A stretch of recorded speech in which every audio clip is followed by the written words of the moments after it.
પહેલી વખત જ્યારે ખબર નથી કંઈ, પછી અમે રાજકોટ મોદી હોસ્પિટલમાં ગયા તો ત્યારથી અમને ખબર પડી કે થોડું ઘણું છે. પછી અમે ત્યાંથી અમારા ગામ વયા ગયા પાછા. અમને ત્યાંથી જાણ થઈ કે એસસીજી હોસ્પિટલ છે અમદાવાદમાં, તો અમે અહીંયા આવ્યા. ડૉક્ટર રાજેન્દ્ર ટોપરાણી સરને અમે મળ્યા પછી એનવે મને હિંમત આપી અને અહીંનો જે સ્ટાફ છે ને એનવે મને હિંમત આપી. એનવે અમને બહુ મદદ કરી છે. તો મારો એટલો સ્ટેપ વધી ગયો હતો કે 3જા સ્ટેપ ઉપર હું પહોંચી ગઈ હતી. કોઈ બસવાની તો શક્યતા નથી, તોય છતાં મેં હિંમત કરી અને અમે ટોપરાણી સર મેરે કિમિયો 3 લેવડાવ્યો અને 3 કિમિયો લેવડાવ્યા પછી અમે સર્જરી કરી.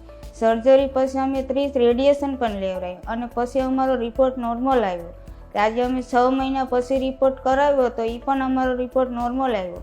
તો અમે આમાં હિંમત નથી હારી, એટલી હિંમત કરીને આગળ વધ્યા હતા. તો આજે અમારો 6 મહિના પછી રિપોર્ટ થયો તો એ પણ નોર્મલ આવ્યો એકદમ રિપોર્ટ. આજે મને કંઈ પણ મારા શરીરમાં એવું નથી કે મને એટલો રોગ હતો અને કેન્સર એટલા સ્ટેપ ઉપર પહોંચી ગયું હતું.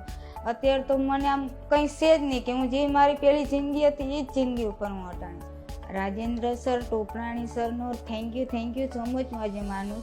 એના સ્ટાફનો પણ થેન્ક યુ સો મચ. અને કેન્સર જે એસસીજી કેન્સર હોસ્પિટલ છે એનો થેન્ક યુ સો મચ. આ એક એવો કેસ હતો કે જ્યારે બહુ ડિફિકલ્ટ કેસ હતો કે બહુ આવા પેશન્ટ બહુ જ ઓછા હોય છે કે જો આમાં હિંમત હારી જાય તો બહુ જ ખતરાવાળું હતું. તો બી મારી વાઈફે હિંમત ના હારી અને કેન્સર સામે લડી અને આજે જે 3 મહિના પછી જે રિપોર્ટ રેડિયેશન પછી કરેલો ને એકદમ નોર્મલ આવેલો. પછી અમને કીધું કે 6 મહિના રિપોર્ટ કરવાનો. આજે 6 મહિના પછી અમે રિપોર્ટ કરવા આવ્યો તો બી એકદમ મારો નોર્મલ રિપોર્ટ આવ્યો. બહુ સારામાં સારું આ હોસ્પિટલ સ્ટાફે બી બહુ ખૂબ મદદ કરી છે અમારે. સરને કોટી વંદન છે કે સર ખૂબ જ અમારે હેલ્પ કરી છે અને ખૂબ સલાહ બી સારી આપી છે. અને આ cancer hospital SCG cancer hospital thank you.